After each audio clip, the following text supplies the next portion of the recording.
August 2014. Mr. Speaker Sir, at the outset, I wish to thank you for the opportunity given to me to participate in the general discussion on the budget presented by the Honorable Finance Minister.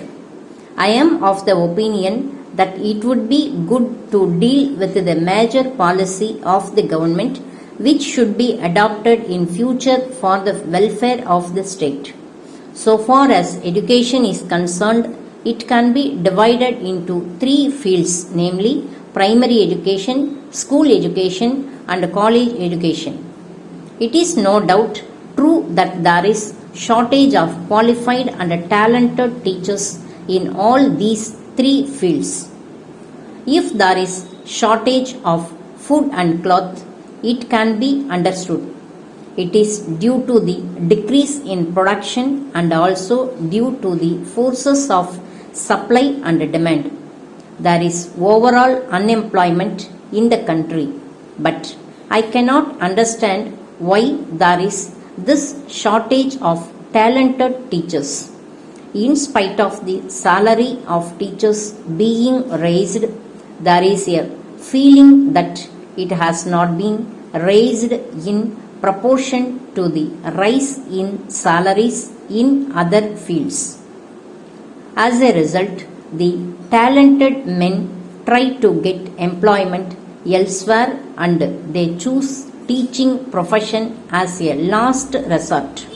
The salary of teachers should be raised so that it compares favorably with the salaries in other fields, and as a result the teaching profession may attract the talented and efficient people. This will help to a large extent in solving the problem of shortage of qualified and talented teachers in the field of education. There is one other difficulty in the field of education. There is no sufficient equipment by way of building accommodation.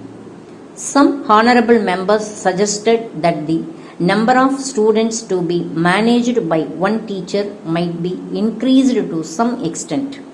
I think such a course will affect the quality of education imparted. On the other hand, I am of the opinion that shift system may be introduced.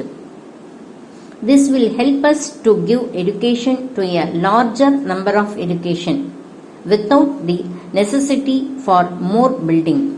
I am also aware that the shift system is successfully followed in some educational institutions in the state. I think this could be extended to more schools. Our country being an agricultural country, many people depend on agriculture for their living. Water is very much required for the success of agriculture. Irrigation facilities should be provided to the farmers. If they have to depend upon the monsoon rains for carrying on their agricultural operations, it will be difficult for them to stay in the agricultural professions for a long time. In these circumstances, we cannot prevent them from giving up agriculture and going over to some other professions. It is also possible for the government to give liberal assistance to them so that they may be able to dig bore wells which will give them continuous supply of water. In this connection, I wish to point out that they have another problem to face. They find it difficult to get electric supply connection for their wells. Even if they manage to get such connections, the supply of electricity is not regular. With the irregular supply of electricity, they are not in a position to take up agricultural operations in a regular manner. I therefore want to point out that production of electricity should be increased in all ways. Also, electricity connections to agricultural pump sets should be given liberally. The government should see to It that supply of electricity to the farmers in particular is regular to the extent possible. With these few words, I resume my seat. Letter from Indra Cotton Mills Limited, Mumbai, to Messrs. Raman and Company, Chennai. Dear Sirs, with reference to your kind letter of the 3rd instant, we are extremely sorry to ask for another extension of time to execute your order. When we asked for extension of time for the first time, there was strike by the workers which affected our production. Now that the labor problem has not yet been solved, the production has not reached its optimum level. In the said circumstances, we have again to ask for more time to execute the orders placed by you. We are afraid that it will not be possible for us to effect delivery of the goods on the date mentioned by you. We can at the same time assure you that we will make your utmost efforts to execute your orders as early as possible. We hope you will realize that the delay in the supply of goods is due to circumstances beyond our control, and we shall very much appreciate if you can reply by return of post giving us the additional time required. If you are in urgent need of the products within a short time, kindly inform us. We will procure the goods locally and send you the goods before the date stipulated by you in your last letter. We wish you success in your future endeavors and look forward to your yearly response in the matter. Yours faithfully.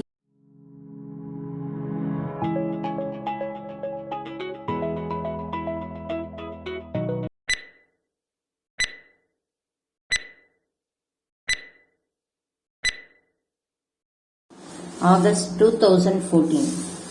Sealed tenders are invited by the Sports Authority of India Training Center, Salem, from reputed caterers for providing catering service to 60 sports trainees residing at Mahatma Gandhi Stadium, Salem. Tender document can be obtained from the above office on payment of Rs 500 up to 5 p.m. on 20th October 2012. Earnest money deposit required is Rs 5,000. Demand draft may be sent in favor of the Officer in Charge, Sports Authority of India, Salem. Filled up tenders should be submitted not later than 3 p.m. on 21st October. They will be opened at 4 p.m. on the same day in the presence of tenderers or their authorized representatives. Sports Authority of India has the right to accept or reject any tender without giving any reason therefor.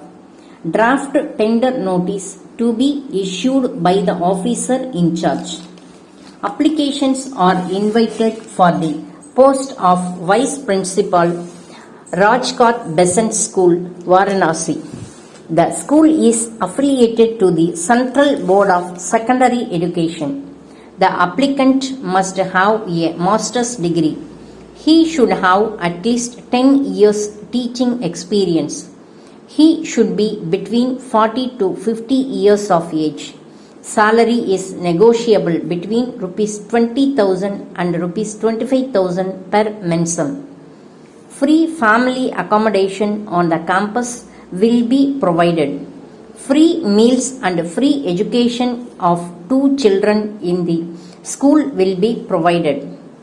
There will be also the useful benefits of the Provident Fund, gratuity, etc. All applications should reach the manager, Rajkot Besant School, Varanasi, on or before 10th October 2012. Draft advertisement. The 4th Annual General Meeting of the Shareholders of the Tamil Nadu Poultry Development Corporation Limited, Chennai, will be held in its registered office on Anna Salai, Chennai, at 12 noon on 25th July 1977 to transact the following business, namely to adopt the director's report and the audited balance sheet of the corporation as on 31st March 1975 and the profit and loss account for the period entered the date, and to approve the change of name of the corporation as Tamil Nadu Poultry and Meat Industries Corporation Limited. Draft notice of meeting to be issued by the secretary of the company. A boy studying in 8th standard in a private school was going to school on his bicycle in Egmore. He fell off the bike and came under the wheels of a concrete mixer that was being towed by a mini lorry. As a result, he suffered head injury and died on the spot. According to the principal of the school, the boy's school bag was caught in a hook of the truck which pulled him down. Driver of mini lorry arrested and remanded to judicial custody. Draft an eyewitness account of the accident.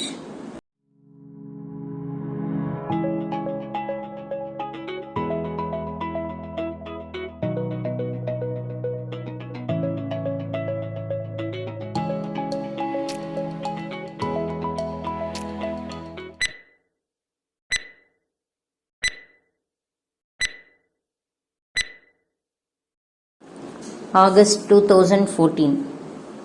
Speaking on the President's address in the Lok Sabha, an honorable member said, Mr. Deputy Speaker, Sir, I thank you for giving me an opportunity to speak on the President's address. I would like to submit a few points in support of the motion of thanks for the address. I have been listening to the discussion on it for the past 2 or 3 days, and I have also heard the views expressed today by some members of the opposition. The President has given us an idea of the work done during the last 4 years and has expressed his happiness about the achievements made during the last year. At the same time, he has also said that there are big problems for us next year. I am grateful to the President for all that he has said. Before making my submission, I would like to refer to 2 points. The first is that this year we are going to celebrate the Nehru centenary. The second is that this is the last year of the 7th 5-year plan. In this context, I think that special attention should be paid to some points made by the President. We are going to enter into the 8th 5-year plan soon, and we are trying our best to improve the welfare of the people. For this purpose, it is necessary to give special attention to the matters placed before the country by the President. It is unfortunate that the opposition has criticized it on the ground that there are some weak points in it. But we must remember certain things. I would like to point out that there has been continuous drought throughout the country for 4 years. But in spite of it, we have done well. We may be proud that we have been able to make steady progress as a result of the efforts of our farmers, workers, and agricultural scientists. In view of this, we are today recognized as one among providers and not among beggars.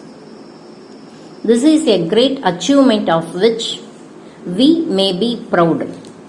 As we are aware, we are having a good harvest. We also know that the rate of growth in the country is going up. Now, I come to the next point.